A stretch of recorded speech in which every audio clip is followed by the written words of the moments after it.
ये देखो इसमें क्या था, जिंक, और इसमें क्या डाला हमने, जिंक में कॉपर टर्निंग्स डाली, आयरन में क्या डाला, कॉपर, जिंक में क्या डाला, आयरन। लेकिन तीनों में क्या हुआ, कोई रिएक्शन नहीं हुई इन तीनों में, इन दो में रिएक्शन हुई है केवल, इन तीनों में कोई रिएक्शन नहीं हुई है। तो पहली यही सोच रही है कि ऐसा क्यों नहीं है, कि जिंक को कॉपर क्यों नहीं हटा पाया, आयरन को कॉपर क्यों नहीं हटा पाया, या जिंक को आयरन क्यों नहीं हटा पाया। तो अब पहेली यही सोच रही है और हमने यही देखना है कि क्यों।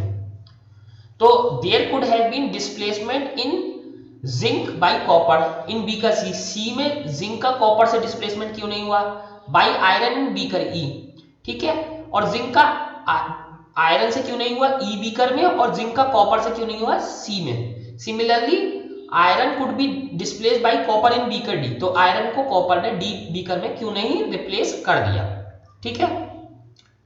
Since we do not see any change in beaker C, तो हमें कोई सी में कोई चेंज नहीं दिखता, डी ई में भी कोई चेंज नहीं दिखता, we can infer that copper is not able to replace zinc, तो हम ये बता सकते हैं कि कॉपर जो है, copper is not able to replace zinc, तो कॉपर जिंक को रिप्लेस नहीं कर सकता फ्रॉम जिंक सल्फेट, ठीक है, कॉपर जिंक सल्फेट को जिंक सल्फेट से रिप्लेस नहीं कर सकता।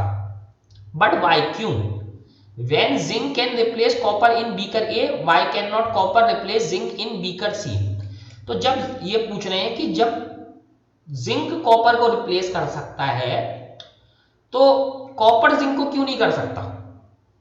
क्वेश्चन समझ में आया कि जब जिंक कॉपर को रिप्लेस कर सकता है तो कॉपर जिंक को क्यों नहीं। अब हम तो आंसर जानते हैं कि देखो जिंक पावरफुल मेटल है, आयरन कॉपर से पावरफुल मेटल है, लेकिन अभी ये तो नहीं जानते ना।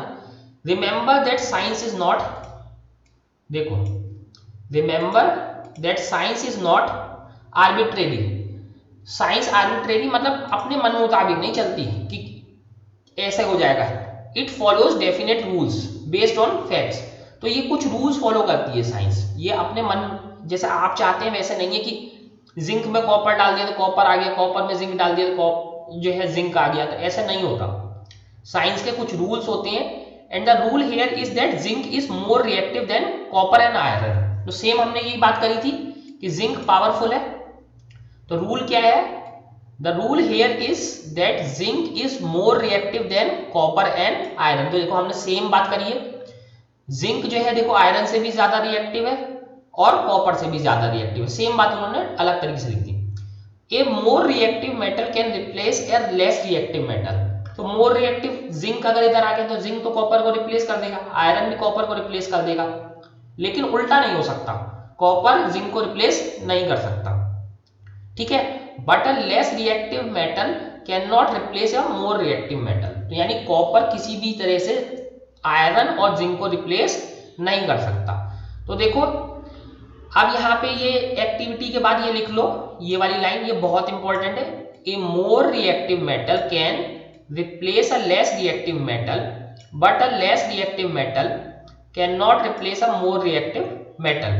और इस वाली लाइन से तो आपको मुझे लगता है बहुत अच्छी तरीके से समझ में आ गया होगा कौन ज्यादा पावरफुल है।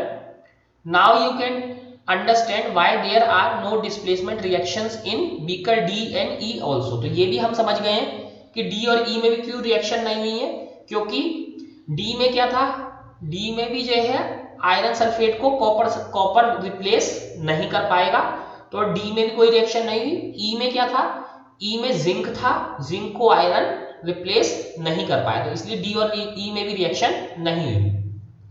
Can you guess the sequence of metal from more reactive to less reactive, तो क्या आप गैस कर सकते हो कि सबसे ज्यादा रिएक्टिव से सबसे कम रिएक्टिव या सबसे क्या क्या सीक्वेंस होगा इसमें जिंक आयरन और कॉपर में।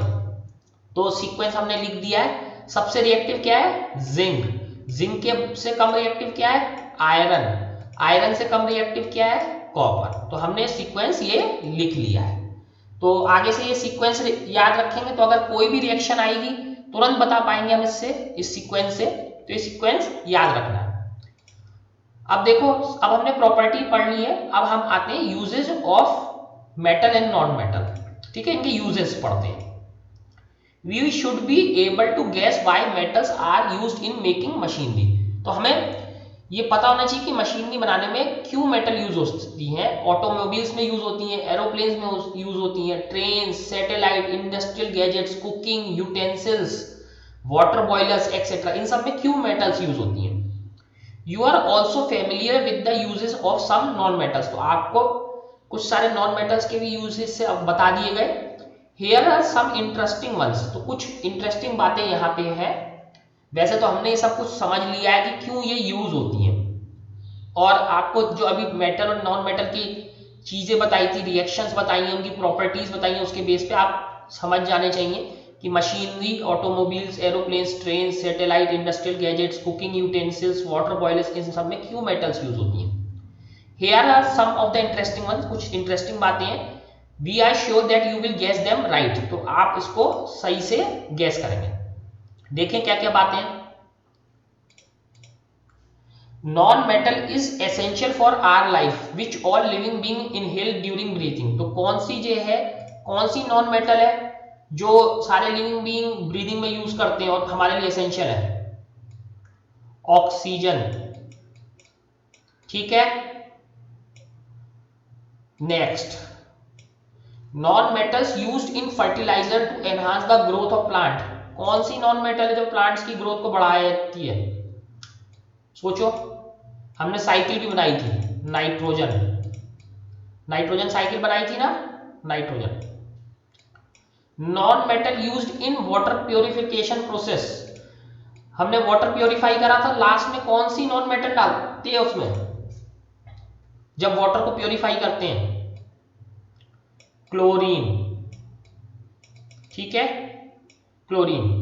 Non metal used in purple coloured solution which is supplied on wounds as an antiseptic, तो कौन सी नॉन मेटल डाली जाती है, iodine.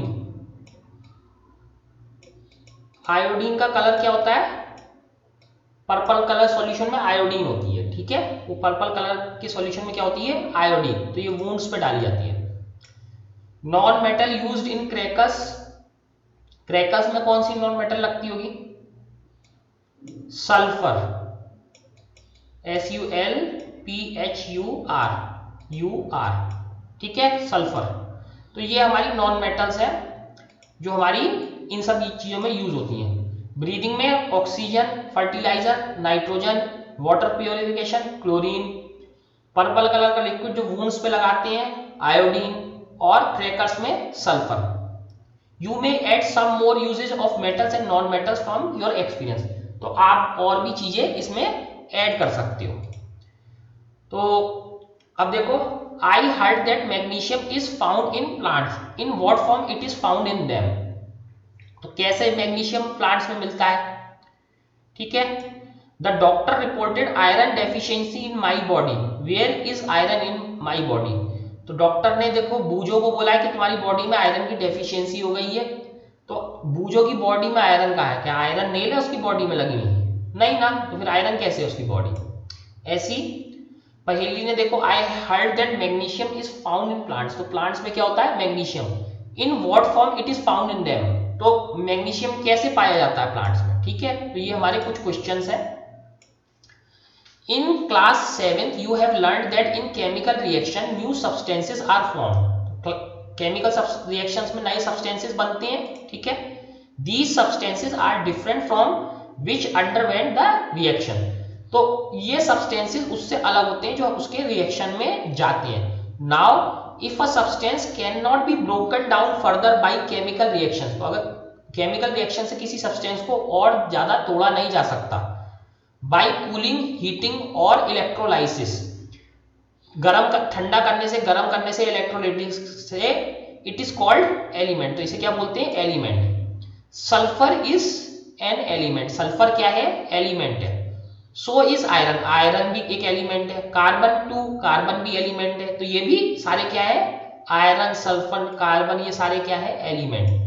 The smallest unit of an element is atom, तो देखो ये वाली चीज भी देखो इंपॉर्टेंट है, सबसे छोटी यूनिट जो है एलिमेंट की क्या होती है, एटम, सबसे छोटी यूनिट क्या होगी एलिमेंट की, एटम।